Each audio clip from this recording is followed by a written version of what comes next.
Welcome to yet another edition of the Stats and Stats podcast, where today we're going over UFC London, Aspinall versus Tybura. First things first, make sure you give this video a like, hit that subscribe button, give a follow over on Twitter, over on Instagram, over on TikTok, wherever there's social media. There is the Stats and Stacks podcast. I mean, bad news is we didn't have any dog set last week. Good news is we had both the totals and both locks finally hit again. We had people coming through in Evan Elder and Costa. So finally we are back on track, having both locks hit after a rough like 3 or 4 weeks where we kept going one of two. It was interesting. We had to bring back the old approach, had to bring back the old mojo with the Bills hat. Okay, so we're back, we're rocking it, and we're going to do everything we can to keep the streak rolling. All in all, it's a pretty decent card here. It's a London card. They're always fun. Any card can be low named as long as the crowd's into it. It makes it more exciting. And as long as you have some exciting fighters, that's really what's important. And we have a little bit of both. Not a lot of name value, but it's going to be a hype crowd and they're going to be behind their guys. And there's a lot of exciting fighters on this card. So it'll be a fun card. It's also on at 3 p.m. Eastern. So make sure you tune in early. Don't forget that it's not a late one. At the end of the day, there's 15 fights and none of them have fallen off yet, knock on wood. So let's go ahead and just jump into this thing since it's going to be a lot to go over and discuss. So, very first fight of the night, we have some grease to start off the card, baby. We have Rafael Fiolo at minus 125 going up against Daniel Perez at plus 105. Over under is not on my books for some odd reason. It's the only fight that doesn't have an over under, but it is a flyweight, so I'm expecting it to be listed at 2.5. And if it's plus money, I'll probably take the under at plus money, to be honest with you, because both these guys are finishers. Let's start with Fialo. If he sounds any familiar to you, or Rafael Fialo, sorry, if he looks or sounds familiar to you, he's the one that almost derailed the hype train of Muhammad Makayev. He's the one that put him in that crazy knee bar at the end of the fight, where Makayev just did not tap and then went in and actually got the finish himself. All in all, he's going to have a 2.5 inch reach advantage here, which is nice. He's 30 years old, so he's basically in the prime of his career as he's entering the UFC. I love the camp he's at, Nova União. They produce a ton of killers at that camp, like Jose Aldo and such. At the end of the day, jiu-jitsu is his bread and butter. He's a very good jiu-jitsu practitioner. You go down to the ground with him, it gets scary. And yes, he has a few losses on his record. He's 14-3, but again, when you look at the losses, he lost to Muhammad Makayev, who could be a future champ. And he lost to Bruno Correa, who's pretty good. Is honestly UFC caliber. Luan Matthews is, I don't really know, to be honest with you. My only concern are his wins. They're all right. We see a Vinicia Salvador, who's now in the UFC on there. Nothing too crazy, nothing to ride home about. Even the kid that was 7-0 on the Contender Series, he was kind of raw. He has a few fights on here with people without records. Usually that's very sketchy, but it was at the start of his career, so that's kind of okay. But no recognizable names, no great records on here. So he has good losses and not a lot of credible wins. My problem with him is his volume. It's very low. He's fine on the feet. He's not a bad striker on the feet, just doesn't throw a ton of volume. And if you do take him down, I mean, his wrestling's okay, but he'll play guard. He's one of these guys where he's so confident in his jiu-jitsu, he will let the time tick while he's playing jiu-jitsu with you on the ground. So I do not like that whatsoever. On the flip side, I went in thinking Fialo was going to be an absolute steal. I watched the fight tape on Daniel, and I kind of liked it, to be honest with you. Daniel's pretty good. He's rocking a 16-5 record. He's also no spring chicken. He's 34 years old, making his promotional debut. He fought on the Contender Series, lost a split decision to Carlos Hernandez, which actually aged well. He's at the Entrom gym where Brandon Moreno used to train, and where Grasso and Irene Aldana and Valdez last week. I think all those guys and girls train there, and it's a pretty decent, probably the best camp in Mexico. The thing with him is he's a little hittable. I'm not a fan there. His striking's pretty good. He's pretty explosive, and he's an absolute killer. A ton of finishes, knockouts in the first round. is a split decision win here, which is nice right before the Contender Series, but a lot of round one finishes on his record. So it makes you believe he might have a little bit of cardio issue, but he doesn't. We saw it in the Contender Series fight. We saw it in the split decision win right before the Contender Series. He could go a hard three. He'll slow down a little bit because he throws 100% in every single strike, and his striking's pretty decent himself, to be honest with you. This jiu-jitsu's okay. It's not good. It's not bad. It's where it should be. And then he also puts a ton of pressure out there. He pressures, pressure personified, baby. He does not take a forward step. Sorry, he does not take a backward step. I've never seen him go any direction but forward. And his wrestling's not terrible. He has a pretty decent blast double that he times pretty well, to be honest with you. I didn't see a ton of like chain grappling. I didn't see a ton of body lock takedowns. I only see double legs, but he's fucking good at it. He is a really, really good timing, and he'll cut you. So you have to worry about the wrestling game as well as the feet. So on the feet, this fight's pretty close. But optically wise, neither one of these guys are from Britain. They're probably going to ooh and ah because Daniel hits harder and he's the one moving forward. If it hits the ground, it could be Philo or it could be Daniel. Either one could take each other down. But if Daniel takes Philo down, Philo will stay there and play guard a little bit. And Daniel's savvy enough. He's 34. I think he can stay safe. So I think this is a pretty 50-50 fight. I'm just going to do straight dog or pass. And this line it's lined appropriately. But I'll go ahead. I'll take the dog shot. It's a very, very small dog shot at only plus 105. But at the end of the day, it's plus money. So the pick is going to be Daniel. The bet is going to be Daniel. Starting the night with the dog. Next fight of the night is a weird one. I really don't know what to do with this fight. We have Bruno Brazil at minus 150 going up against Shauna Bannon at plus 130. Over under set at 2.5. Over 2.5 is minus 255. Under 2.5 at plus 205. Let's start with Bruno Brazil. She's a fraud. She's an absolute fraud. She has okay striking. It's pretty decent, to be honest with you, but you can back her up. If you pressure her, she is not a fan of that. She's rocking a 45% takedown defense, which isn't exactly the greatest number. It's only off of 2 fights, Contender Series, and off of her fight against Denise Gomes, but Denise Gomes is not a grappler, and she took her down with the same takedown over and over and over, so that was a little concerning. It's also concerning that she's hittable. She keeps her hands extremely low. I do like that she throws a lot of body shots, a lot of body kicks, a lot of uppercuts to the body. Like, I like that a lot. She will invest in the future. And she'll mix in wrestling herself. She's not the greatest wrestler, but she wants to keep you off guard. There's things to like about Bruno Brazil. I just don't like the hype behind her. She's a little overrated, and Denise Gomes exposed her in her last matchup. Although I think she's a bad wrestler that's pretty hittable on the feet, and pretty much a fraud. I think the girl she's fighting is also a fraud. Shauna is not exactly a world beater. She's only 5-0. She's from Ireland, and again, in the United Kingdom. She's basically the hometown girl here. So there's a reason she's here. She's here for the crowd. The crowd is going to be 100% behind her, but again, she is only 5-0. Her striking's okay. She will have a 4-inch reach advantage here, which is nice, but her wrestling didn't look great either. And again, Bruno will mix it in from time to time.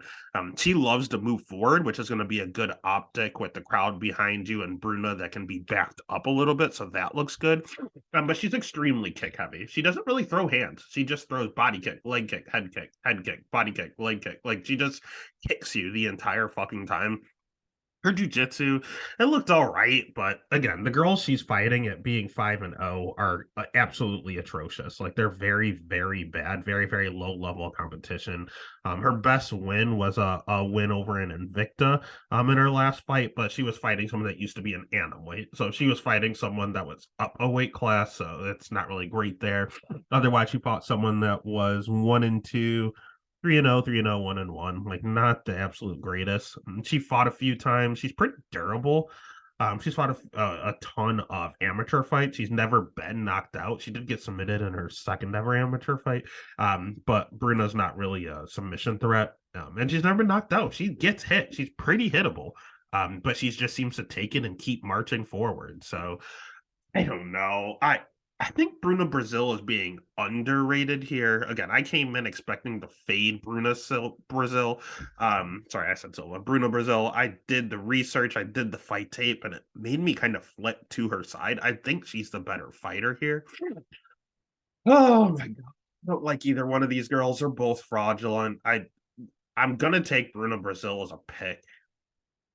Part of me wants to just say dog or pass and take Shauna, but I can't. I can't. I think Bruno learned from getting knocked out last time. I think she's going to mix in a little more wrestling, and I think she's going to take advantage of this girl that's 5-0 making her promotional debut. So the pick is going to be Bruno. The bet's going to be Bruno, but buyer beware. All right, next fight of the night. Speaking of frauds, we have Chris Duncan at -150 going up against Yanal Ashmus at +130. Over under set at 2.5. Over 2.5 at +140. Under 2.5 at -175. Let's start with the fraudulent Chris Duncan. I don't think he's very good, to be honest with you. He's rocking a 10-1 record. His one loss was by knockout to Slava Claus, but I'll be honest with you, he gets rocked all the time. Although he's only showing one knockout loss, he also got rocked against Charlie. Yeah, everyone's going to talk about it. His Contender Series fight, he got offered a second chance on Contender Series, and he fought Charlie Campbell, was getting his shit absolutely rocked until he threw a straight right when he didn't even know where he was, caught Charlie Campbell, comeback of the not even just the show, like just the show in general. Like there's never been a bigger comeback on the show Contender Series in any of the seasons. So that was a nice win for him. Then he fought the last time they were in London. And he fought Omar Morales and he won a split decision and he did not look impressive there. He did show that he has decent wrestling out of nowhere. But Omar is a terrible, terrible wrestler. So, I mean, does he have good wrestling or does Omar Morales just have bad takedown defense? Old man Omar Morales. He is British, so he's going to have the crowd behind him. But that scares me that last time he went out there and wrestled just to get a win. If he goes out here and strikes this time, he's in a little bit of trouble. He also gasses a little bit, so you have to be wary of his gas tank. I've seen him; he's hittable, he's chinny, and he has gassed multiple times. He gets countered a ton too. He throws a whole bunch of leg kicks, and then he gets countered with an overhand right over and over and over. He throws naked leg kicks. He does not set it up. He just throws that leg kick out there and gets popped in the face in every single fight of his that I watched.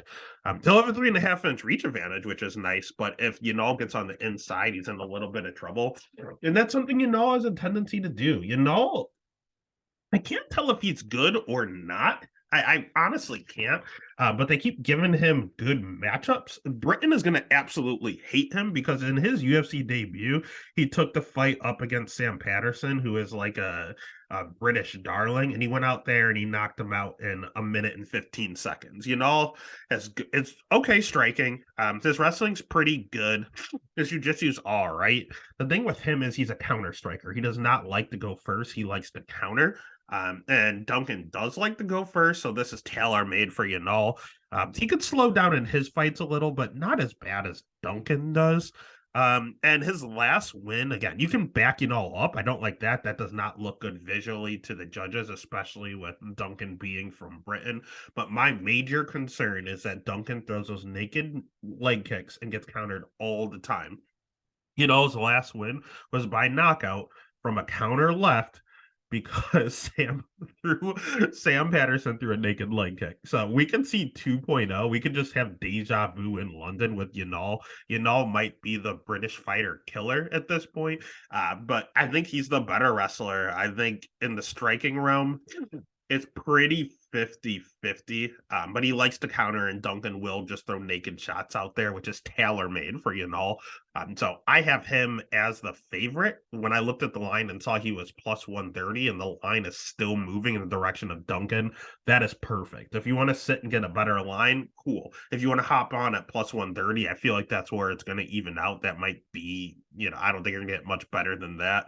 And definitely take advantage of it because they opened it as a pick'em. And now that you have, I thought he should have been the favorite. Vegas opened it as a pick'em, and now everyone, the public, bet the Brit to a 150 favorite, and Yanal sitting at +130. Take that money. That's easy money. Pick is going to be Yanal. The bet's going to be Yanal. Next fight of the night is probably the one that I've gone back and forth on the most, to be completely honest with you. We have Ketlin Vieira at minus 165, Panny Kianzad at plus 140, over under set at 2.5, over 2.5 minus 305, under 2.5 at plus 240. Let's start with Ketlin because she's the overall better fighter. She has pretty good wrestling. She has pretty good jiu-jitsu. She has okay striking. She's going to have a 2-inch reach advantage here. Like everything good is here. She's fought the better competition. I mean, she's 13-3. Her last few fights have been against Raquel Pennington, who might fight for a title next. Holly Holm, Misha Tate, two former champions. Yana Santos is whatever. Serge is whatever. Irina Donna just fought for a title. Kat Zagano has once fought for a title. Like she's fought the better girls 110%. Her cardio, she used to slow down a little, but she's been in a few 5-rounders and her cardio has checked out. She's a little hittable. I don't like that at all. But she does have a tendency to move forward, toss some bombs. She does everything correct. There's not really anything wrong with her. I wish she had a little bit more volume, and I wish she wasn't so goddamn hittable. And when she's on top, I need her to do a little more. She has a loss to Yana Santos that should not be a loss. She dominated the fight. It's just when she took her down, she didn't throw any strikes. Yana was throwing little pop shots, and the judges gave it to Yana for whatever reason. So I think she learned from that. I think she is a little more aggressive, and I think she's been an overall better fighter. On the flip side, Panny Kianzad is someone that I continually get right. I zig when I'm supposed to zig. I zag when I'm supposed to zag. She's pretty one-dimensional. She's a very, very good striker. She has 80% takedown defense, so most of her fights are predominantly on the feet. She has pretty high volume. Her jiu-jitsu is questionable. We've seen her tapped out a few times. And she can slow down a little bit in her fight. So both these girls can slow down. My problem with Panny is that she can get backed up as well, and she's not that great in the clinch. Like she's all right in the clinch, but Ketlin loves to live in the clinch there. And I think Ketlin's just a bigger, stronger, more opposing girl. So if Panny's able to keep this fight at distance and keep it on the feet with her 80% takedown defense, I think this is a very winnable fight for her. If Ketlin's able to essentially move a little forward and corner her and do whole bunch of cage work or even get her to the ground, I think it's Ketlin's fight to lose. So I think Ketlin's the better fighter. I'm gonna go ahead and pick Ketlin. In regards to a bet, I think you just eat the chalk with the over. I literally have gone back and forth. I can't make a decision here. The pick is going to be Ketlin. The bet would be the over. Gun to my head, I think it's a dog or pass situation with Panny, but you won't catch me dead with money on her. The Ketlin's the better fighter. I'll pick her, and we'll just take the over.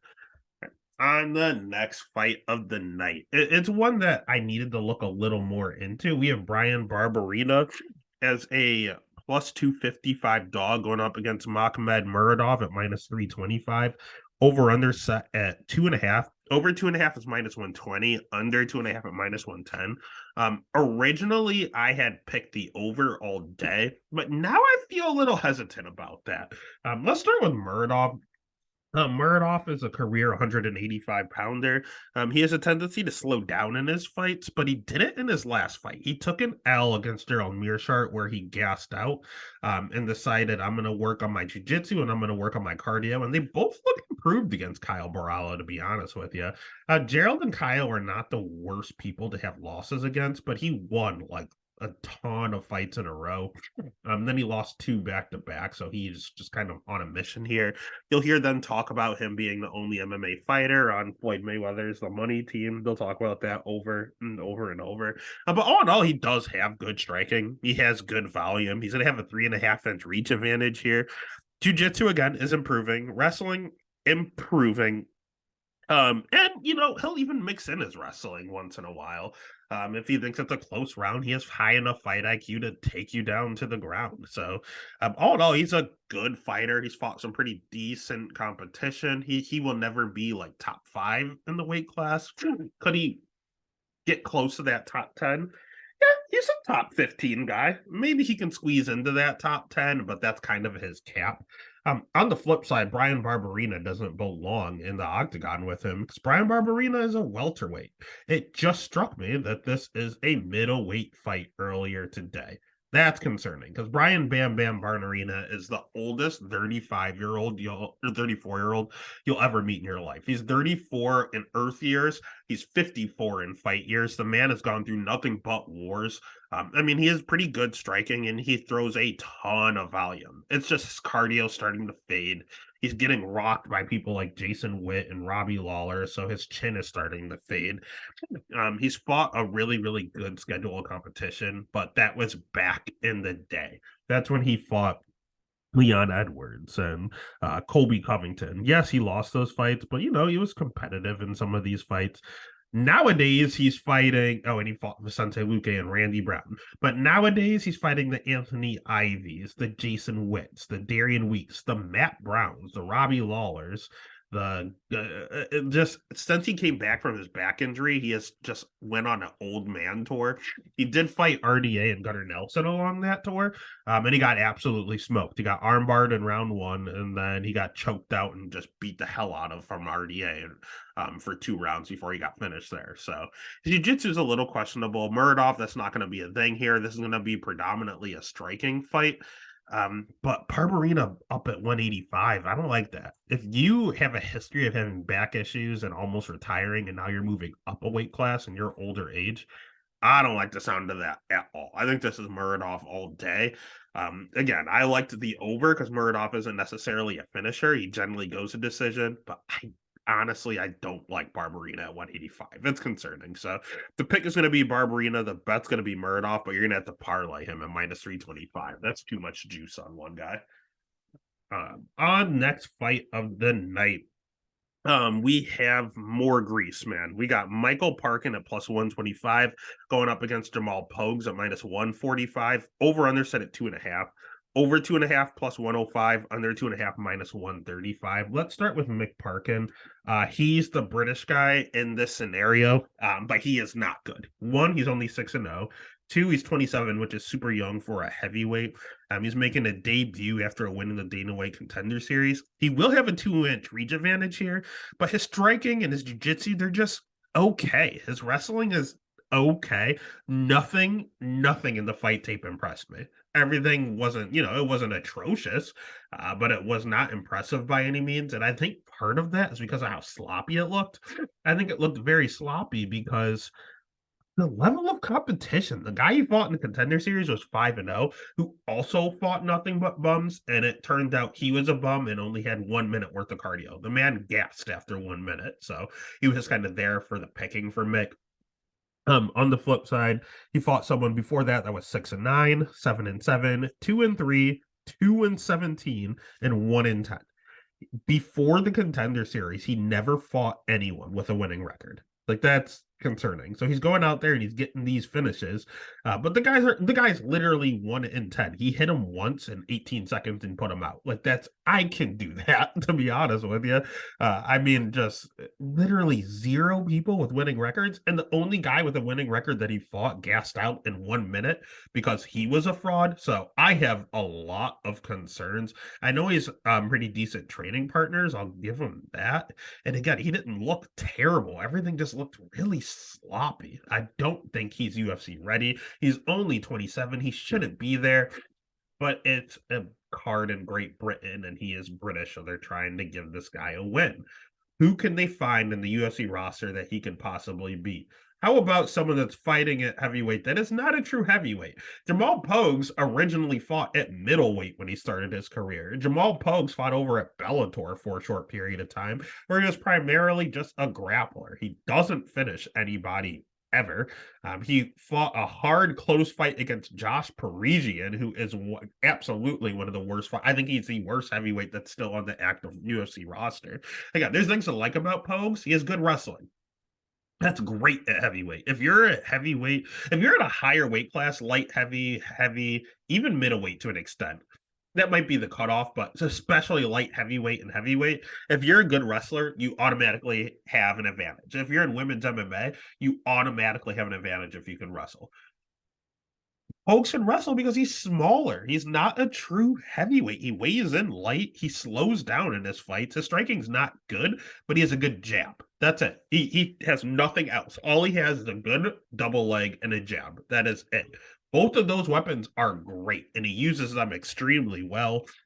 But Mick ain't going anywhere with that jab. Is he going to take down Mick with a double? He might, but Mick, again, is not good. Very green, has fought absolutely nobody. But one of the guys he trained with is a champion over in KSU, and he's a pretty decent heavyweight wrestler. So Mick is gonna be drilling those doubles, that double takedown defense over and over and over. Will he be able to perform in front of his hometown crowd? I honestly don't know. I want no part of this fight. I don't even like the over under because both of these guys can gas. I don't know what to do here. I'm gonna go ahead and pick Pokes as the favorite, as the guy that has the UFC experience. The bet, don't know. I honestly don't know. I'll go ahead and I'll bet Pokes too. Fuck it. I'll say that's the bet, but this is one you should also just stay away from and enjoy. But if either one of them start to gas, keep an eye on the live line. If Pokes is probably going to win round one, but if you see him start to gas and Mick looks fine, you can live bet Mick. So just keep an eye on this fight, and this is a live bet opportunity. Next fight of the night is one where I'm probably going to be on an island. We have Mark Diakase at plus 165 going up against Joel Alvarez at minus 195. Over under set at 2.5. Over 2.5 at plus 145. Under 2.5 at minus 180. A lot of that is because of Joel Alvarez. He's someone that has 19 career wins, and 16 of them are by submission. I know he has a knockout against Thiago Moises with those crazy elbows.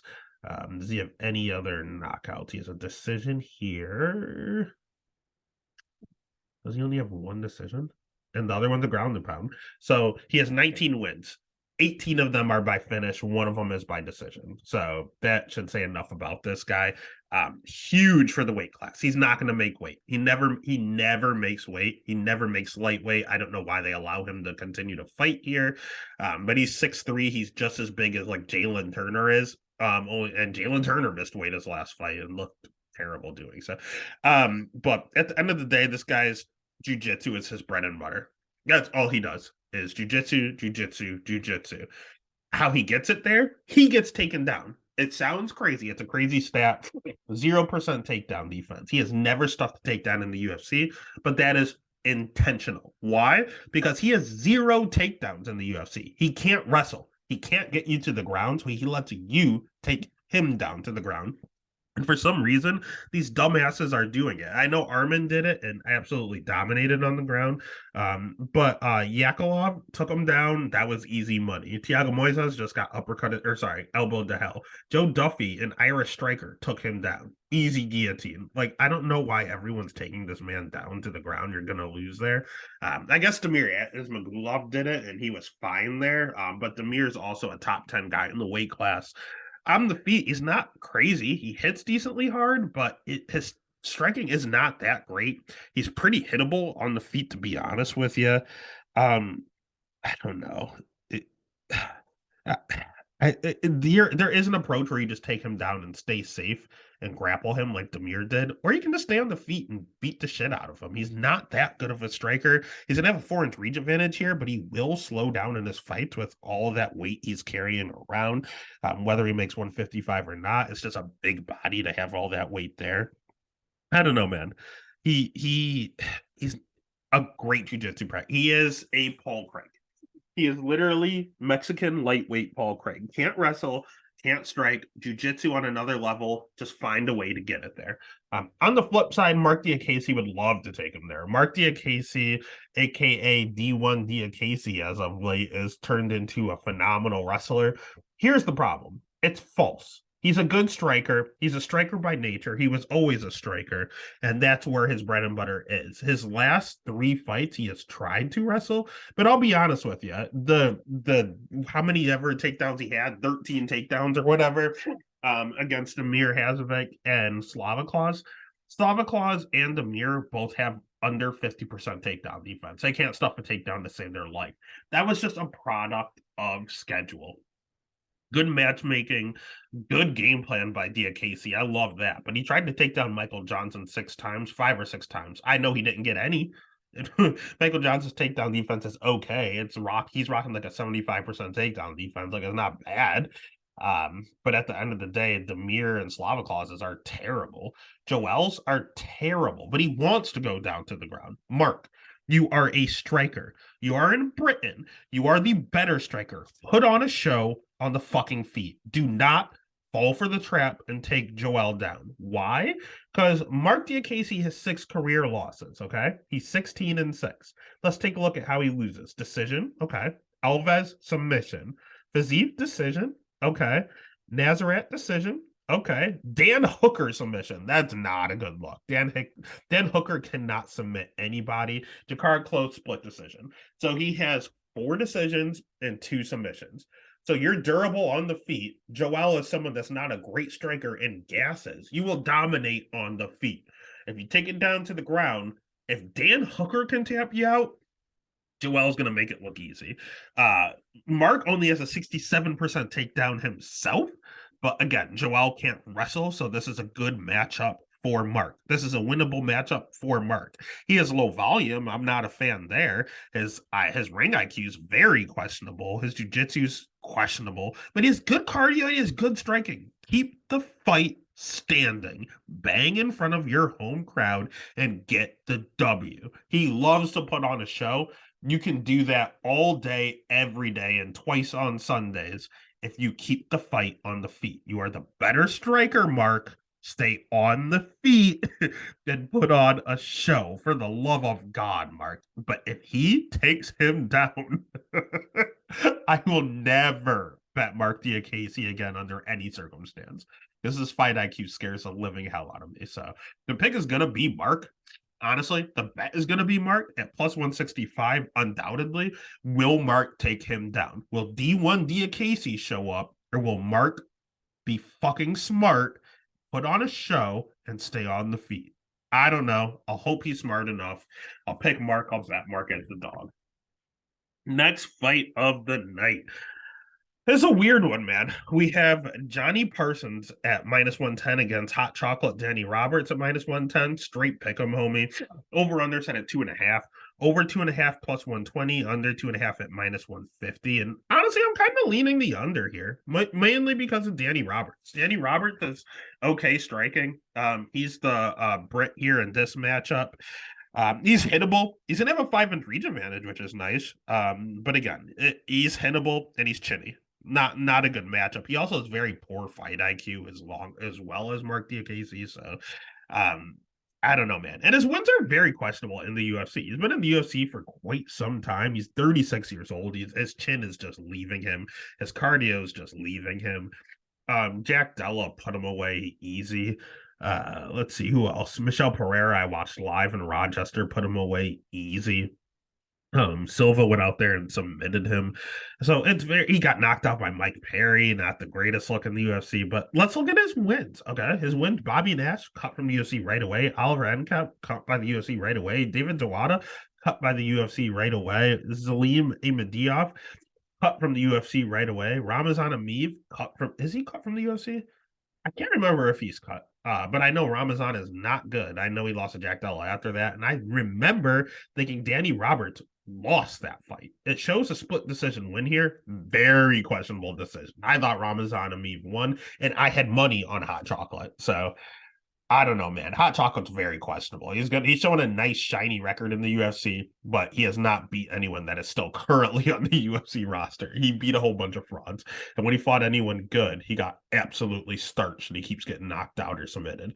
On the flip side, Johnny Parsons isn't really UFC caliber either, to be honest with you. He's predominantly a striker. He's the striking coach over at Syndicate. He's 31 years old, making his debut. He won a fight against Solomon Renfro on the Contender Series, and then we haven't seen him since. Solomon is a good enough prospect. Everyone loves Solomon.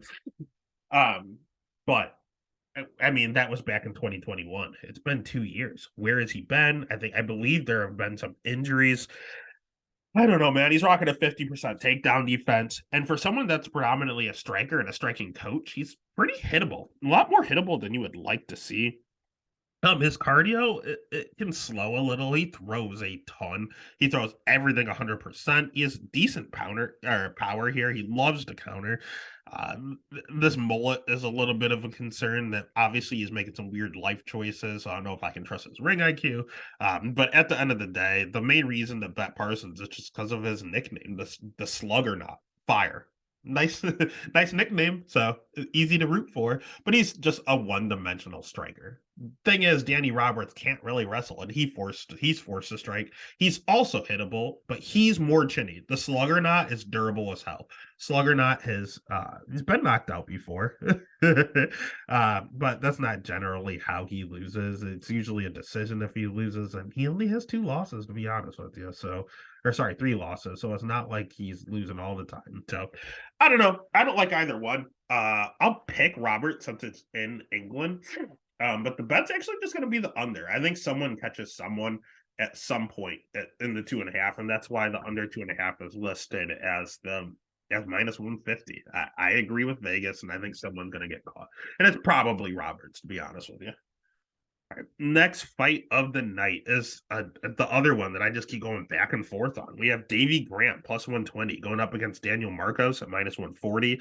Over under set at 2.5. Over 2.5 is minus 140. Under 2.5 plus 110.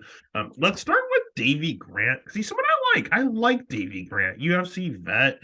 He has really good striking. Um, he's British here, so he's gonna have the crowd behind him. He has good volume, he has good cardio. His jiu-jitsu is a little questionable. I know his last win was an inverted triangle over a jiu-jitsu black belt, but that whole fight was weird, and there was a weird like stoppage when they didn't give him the position back, and there was a lot of questionable stuff that happened in that win over an aging veteran at that. So I don't know. He does a ton of spinning shit and a ton of like lead in hooks. I mean, he has a decent amount of power. We saw him knock out Jonathan Martinez. That aged extremely well. We saw him fight Adrian Yanez. I bet and locked Adrian that night. Had a ton of money riding on Adrian. I thought Davey won, but they gave the fight to Adrian, so I'm not going to say anything. Marlon Vera, he went out there, won the first round. Second round was pretty close. Third round, unfortunately, got pieced up a little, but it's what it is. Put on a tough fight against a top 5 fighter. So I don't know. He's good. He does everything well. It's just his jiu-jitsu that leaves a little to be desired. But Marcos isn't exactly a jiu-jitsu guy. Marcos is a striker. And he's a very good striker with a ton of volume and pretty decent power. And he's rocking a 14-0 record, and no one's talking about this guy. He's only 30 years old, so he's in the prime of his career. He's someone that had to take 3 years off, and then they sent him to the Contender Series, and he won as a dog and dominated. Then they had him as a dog against Simon Oliveira for some godforsaken reason. I parlayed Marcos. I was so confident in Marcos. I parlayed him in every single parlay I had, and he was the dog that night.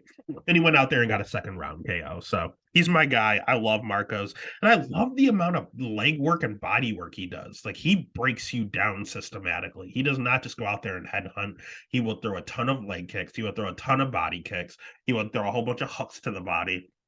And Davy Grant does not check leg kicks. I've watched a million of his fights in my lifetime, and I've watched at least 6 in doing my fight tape. Haven't seen him check one leg kick. He does not check them, and that's not what you want against Marcos. Can Grant catch Marcos? Absolutely, especially late, because Marcos does have a propensity to slow down in his fights, but Davy Grant doesn't check leg kicks, and it's tough to do all his spins and his lunging hooks if he has one leg. So the pick is going to be Marcos. The bet is going to be Marcos, but Davy does scare me. He could catch him, but he doesn't check leg kicks. So I'm going to have to go with Marcos here. All right. Next fight of the night. We have another closely lined one that everyone seems to be going back and forth on. We have Lerone Murphy as a minus 140 favorite going up against Joshua Kulibau at plus 120. Over under set at 2.5. Over 2.5 is minus 190, under 2.5 at plus 155. Let's start with Josh Kulibau because he's the guy that everyone just keeps underrating, and he keeps coming out and performing. He's pretty good striking. He's a good striker. I wish he had a little bit more volume. He is a little bit hittable, to be honest with you, and that's because he has a tendency to slow down in his fights. He looked fine in the sorry, Shylian, the Wolverine fight, Nuriam Becky. But outside of that, he slowed down in the Jalen Turner fight. He took it on short notice, so nothing wrong there. But Charles Jourdain, I mean, it slowed down, and that's not aging the greatest. Sungwoo Choi, he slowed down. Melsik Bagdasarian, he lost the first round. Melsik threw a kick and slipped, and Jesus Christ, Kulabau jumped on that man's back and choked him out. Like, he did not get a takedown. He can't wrestle. But his jiu-jitsu is not terrible. He showed that in multiple fights. And as soon as Melsik hit the ground, he literally pounced on it like a fucking dog pouncing on food. Like, it was ridiculous. And he got the choke. So a fight he was losing, he snatched victory from defeat. Again, he's predominantly a striker, though. He's Australian, so he gets an automatic power boost. That is concerning. But he's fighting Lerone Murphy, who's from Britain and has gotten a ton of hometown cooking in his lifetime. So, I don't know. I like Kulabau a lot. I think he's a great fighter. He's just a little hittable and very low volume. Lerone Murphy, on the other hand, also low volume. So this is going to be pretty interesting to watch and judge. He's a good striker. His wrestling is awful. 43% takedown defense. He cannot stuff a double leg to save his life. Good news is Josh can't wrestle. So this should be predominantly a striking affair. You're going to hear the announce team talk over and over and over about Murphy getting shot and spitting out bullets. He's unbeatable or whatever he's saying. He is undefeated.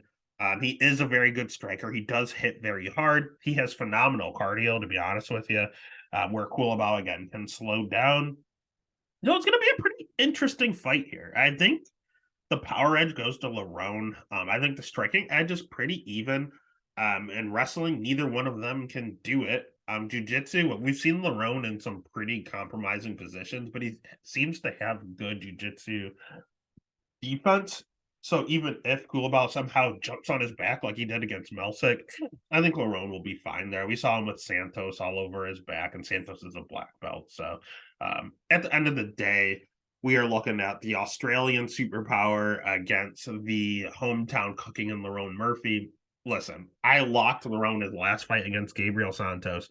I personally, again, scored it for Santos. They gave the nod to Lerone. Lerone, anything Lerone does, he draws ooh and ah from the crowd. He seems to usually fight in London, and it seems to be working for him. So if it ain't fixed, if it ain't broke, don't fix it. So the pick is going to be Lerone. The bet's going to be Lerone. And it's probably Lerone by decision. But minus 140 is good odds. Just take Lerone there. Next fight of the night, we're actually not going to take the favorite. We're going to take the dog, Jai Herbert, plus 130, going up against Faraz Ziem, minus 150. Over under set at 2.5. Over 2.5, minus 150. Under 2.5 at plus 120. And we're already talking about taking them. So let's start with Jai Herbert. Jai Herbert is from Britain. Again, 12 out of the 15 fights have someone from Britain in it. It is Jai in this matchup. Jai is good striking, decent power. He trains with Leon Edwards. We'll talk about that over and over. And he fights just like him, to be honest with you. The only difference between Jai and Leon Edwards is his chin. His chin's not good. His chin's very bad. Jai Herbert has 4 career losses. 3 of them are by knockout. And not just knockout. Like Ilia Topuria almost killed a man that day, and he's featherweight. Renato Moicano just submitted him because it was easier. Francisco Trinaldo knocked him out by hitting him in the forehead. And Reese McKee, who is not a bad fighter and is actually making a UFC return, isn't exactly a power puncher and put him out in under 2 minutes. So, yeah, not the greatest look in regards to getting finishes. At least all those guys are good. Reese, UFC. Francisco, UFC. Hanato, top 10 UFC. Ilia Topuria, #1 contender at featherweight. So all of those are good losses. It's just they're all finishing him in devastating fashion. So why would I bet on someone that's hittable with a bad chin that has 52% takedown defense? Because Jai Herbert is fighting a younger Jai Herbert. He's fighting Faraz Ziem, who is the exact same thing as Jai Herbert. He's someone who's long and lanky, but not as long and lanky. Herbert's going to have the 2-inch reach advantage here. But Faraz is a good striker. He can't wrestle to save his life.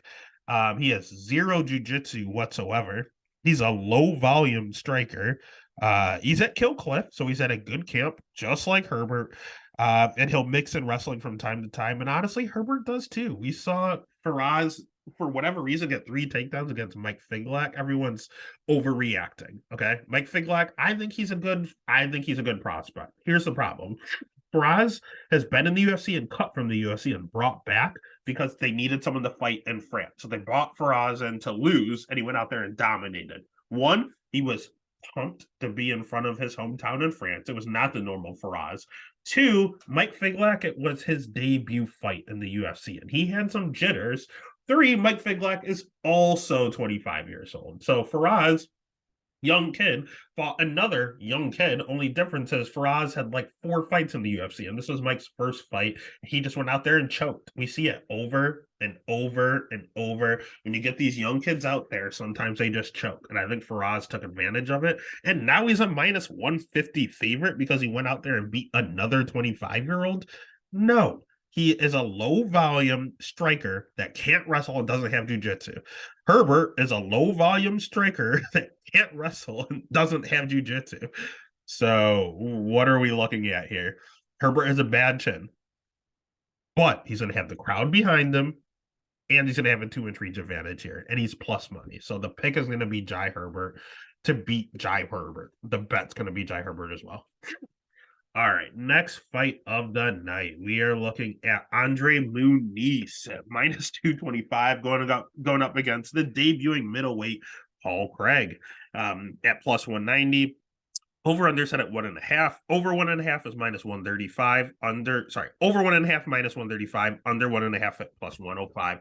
Let's start with the favorite in Muniz. Phenomenal jiu-jitsu practitioner. The best jiu-jitsu practitioner at middleweight, possibly in the entire UFC, to be honest with you. Men's or women's, any weight class, Muniz is probably it. 33 years old, so he's about to leave his prime. He's in it right now. Very low volume, not great striking at all. Is it getting better? Yes. We see improvement every single time out there. He is actually getting better, and he hits decently hard. My problem with Muniz is that he's a little chinny himself. He has a 23-5 record. His last fight was a loss to Brendan Allen. He got rocked before he got finished, and he has bad cardio. He gasses. Not good at all. To have be chinny and gas is not good. His wrestling, we saw him go out there and get down Uriah Hall like 4 or 5 times. So he showed that he can wrestle a little bit. But again, he's predominantly a jiu-jitsu practitioner. He can strike if you're very, very, very low level striking. That he will tap anyone out. Eric Ander's never been submitted, tapped out. Souza was considered the best jiu-jitsu practitioner, broke his arm. Bartos broke his arm. Antonio Arroyo, for some reason, went to decision, but that's good for him. He needed it. But again, he got clubbed and subbed by Brendan Allen. He got knocked out in 50 seconds by Asmat Murakhanov, who Asmat's not bad, to be honest with you. So that actually aged pretty well. But his loss before that against Julio Cesar Santos, knockout. His loss before that, knockout. Loss before that, knockout. So he's been knocked out in every single one of his losses outside of one where he got clubbed in some. Concerning. Why would you ever bet this guy? Because he's fighting a light heavyweight version of himself. We just had Jai Herbert versus Jai Herbert. Now we have Andre Muniz versus Andre Muniz, because Paul Craig is the exact same fighter, only at light heavyweight. He was not doing well at light heavyweight as of late, so he decided, you know what, I'm going to drop down to middleweight, and I'm going to be a size bully.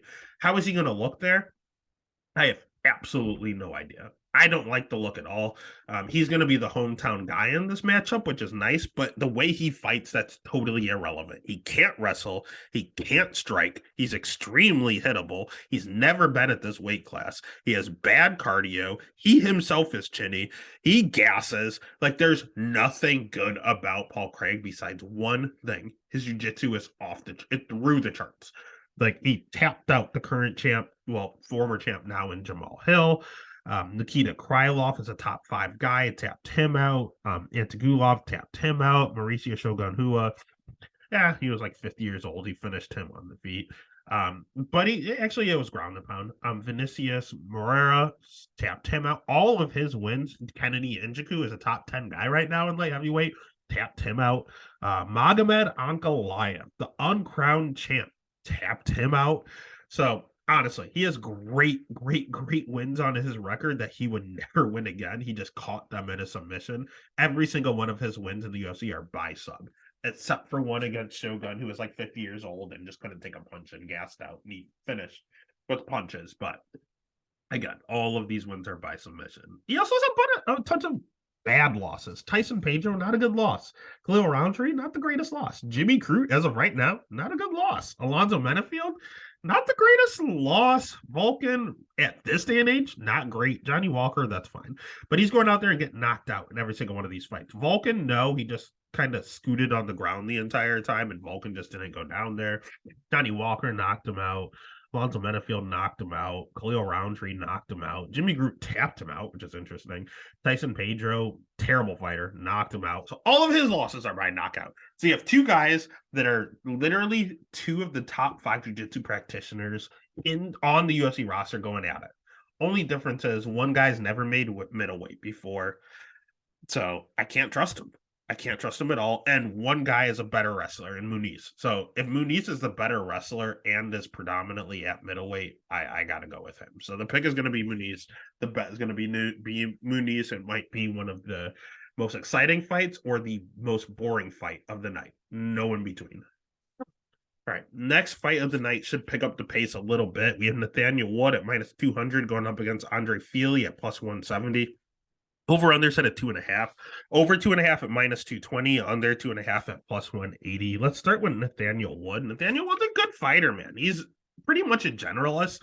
He's good everywhere. I mean, his nickname's the Prospect, but he's 29, so I don't know how long he can hold on to that name.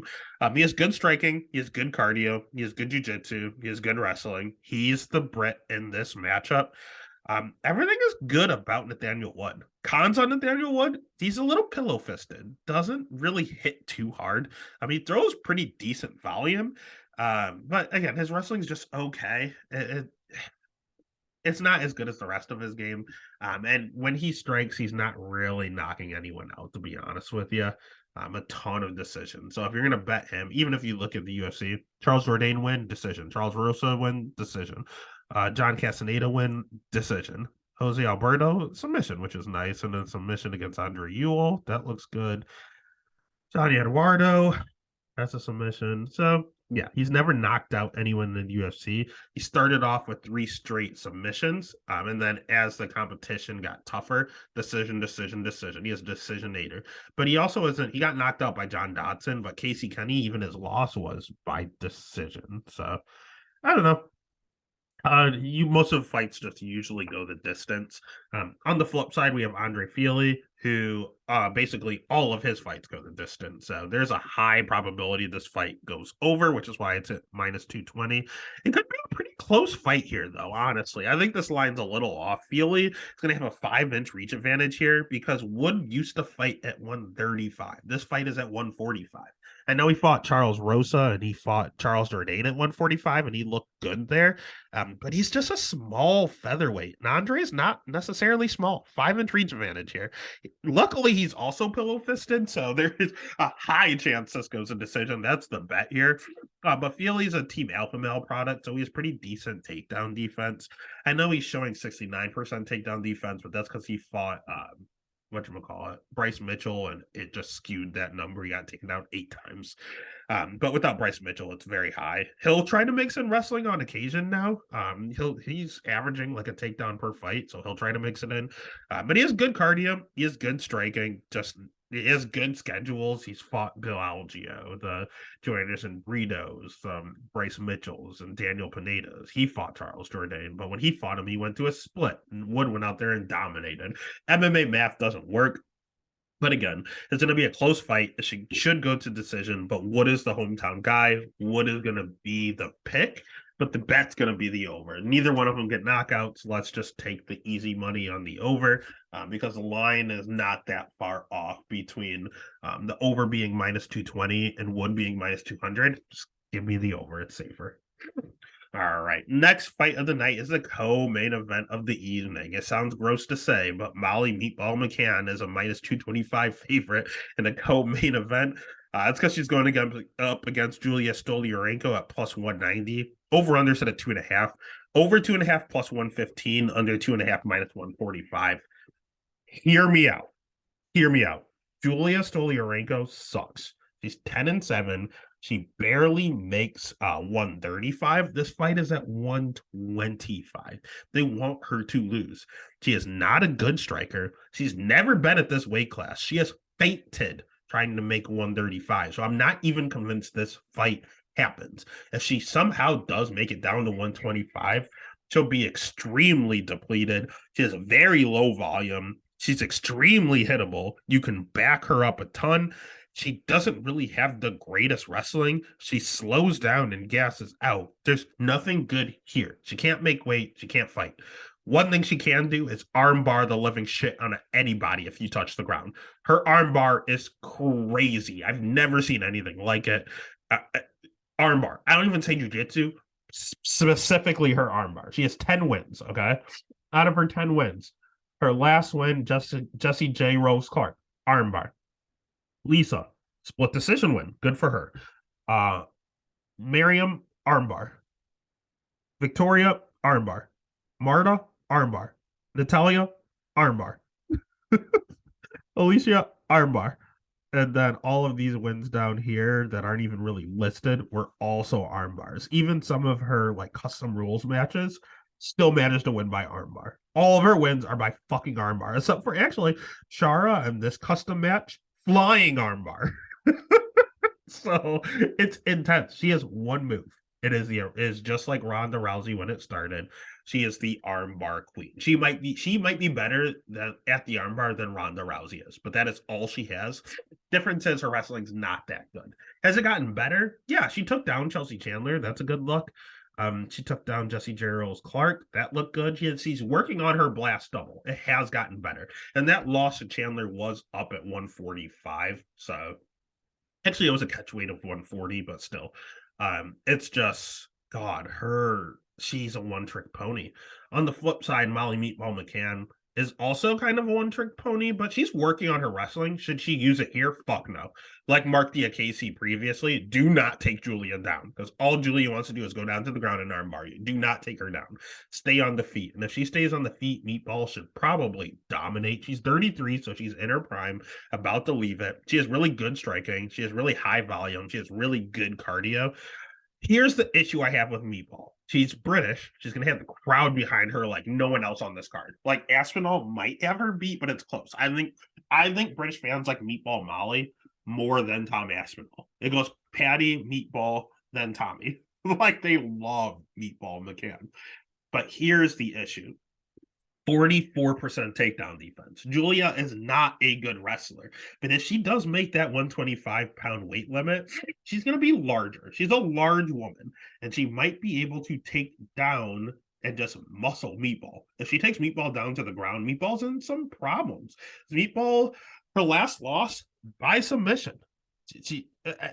Laura, it says Fritzen, it was Procopio at that point. Almost tapped her out a few times. Tyler Santos, who we now know is an absolute tank, almost tapped her out. Jillian Robertson, who's down at 115, did tap her out. So I don't know, man. It should be Meatball all day. I think we're getting a good line at minus 225 because this is on the feet. This isn't even competitive. But if this thing hits the ground, it's frightening for Meatball Molly. And she better not take her down because Meatball, we did see her use her wrestling that she's been working on against Luana Carolina. We saw her use it against Ji Young Kim. We saw her use it against Diana Balbita and Ariana Lipsky. We've seen her take girls down like 4 fights in a row. But she didn't take down Hannah Goldie, and she tried to strike with Erin Blanchfield. I think she's smart. I think she knows when to do it and when not to do it. This is not the time to do it. Stand and bang in front of your hometown crowd. Do not take her down, Meatball. I'm going to pick Meatball. The bet, Stolyarenko by sub isn't even going to get juice, honestly. It's if she's plus 190 at money line, she's going to be like plus 200 by submission. So you can't even bet that. The pick's going to be a Meatball, and you're just going to have to parlay her and hope for the best. Be ready to hedge because it's the second to last fight of the night. Speaking of hedging, again, last fight of the night here, we have Tom Aspinall minus 490 going up against Marcin Tybura at plus 360, over 1.5 at plus 140, under 1.5 at minus 175. Let's start with Tommy Aspinall. Tommy Aspinall. He is a great striker, great jiu-jitsu, good wrestling. He's the British guy here. He has some good wins on his record against Volkov and wins against Sergey Spivak. Like those both aged wonderfully. He's an absolute killer. I don't think he's ever won a decision. No. All of his wins are by knockout or submission. And he's a black belt. He's sneaky good on the ground. You don't see it often because he's fast. He's very, very fast. Fast hands. Ton of power and dynamite in those hands. But the few times we saw him go down to the ground, he just tapped out Andrei Arlovsky and Alexander Volkov easily. Like round one, easy. This guy is an absolute freak. The only problems I have with him, I think Tommy Aspinall is a future champ. And he's only 29 years old, 30 years old. He's 30 years old. He's entering the prime of his life. And at heavyweight, you have a little bit longer of a show. So I think Tom, at some point in his career, will be heavyweight champion of the world. Here's the problem I have. Coming off of a serious leg injury. His last fight, it shows a loss to Curtis Blades. It was a serious like ACL, MCL, meniscus ordeal. Not a good look. He just twisted wrong, and that's all it was. 15 seconds into the fight, he went down. That was it. It sucks. It happens. It's MMA, but that's a lot of recovery. So he has not fought in over a year because of a bad leg injury. The other thing that concerns me is his cardio. We've never seen him go 3 rounds. This is a 5-round fight. So we've never seen him outside of the second round. We don't know what his cardio is like. Here's the deal, though. I don't think it matters because Marcin Tybura has been knocked out multiple times. If Marcin, we've seen do a rope-a-doper deal where he lets people beat the shit out of him, and then he comes back and he wins. He did it against Blagoy Ivanov in his last fight. Blagoy won the first round, part of the second, and then faded, and Marcin went out there and dominated. Alexander Romanov 10-8'd him in the round one. Not every judge gave him a 10-8, even though they should have. But Romanov 10-8'd him, and then Marcin kept going. He has good cardio, and he went out there and won rounds 2 and 3 on 2 and 3 judges. Volkov, he won round 3 against Volkov. Volkov is a good fighter. He just went out there and kept with the pressure. Walt Harris beat the shit out of him, but as Walt always does, gasses out, and then he went out there and finished the job. Greg Hardy beat the shit out of him, but he stayed tough, and then what he did, went out there and got the job done. Same with Big Ben Rothwell. He just kind of dominated that one, actually. Same with Maxime Gresham. We took it on short notice. But, yeah, he goes out there. He lets you literally beat the crap out of him. He has good cardio. He has good wrestling. His striking's pretty good. He's 37, so that's a little bit questionable.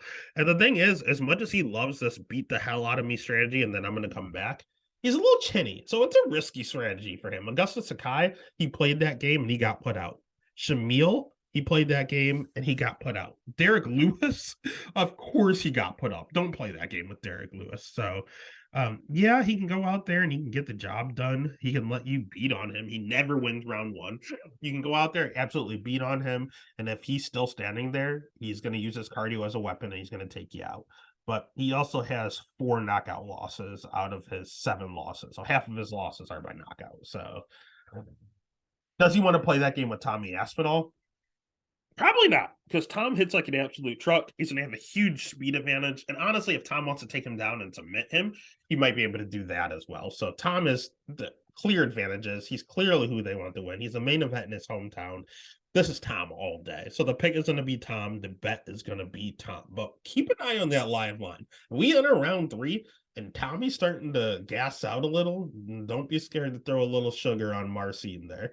And that's UFC London, Aspinall versus Tybura. Again, if you haven't already, what are you doing? Hit that like button, smash the subscribe, give a follow over on Twitter, over on Instagram, over on TikTok. Spread the love, show the love. Let's get paid, baby.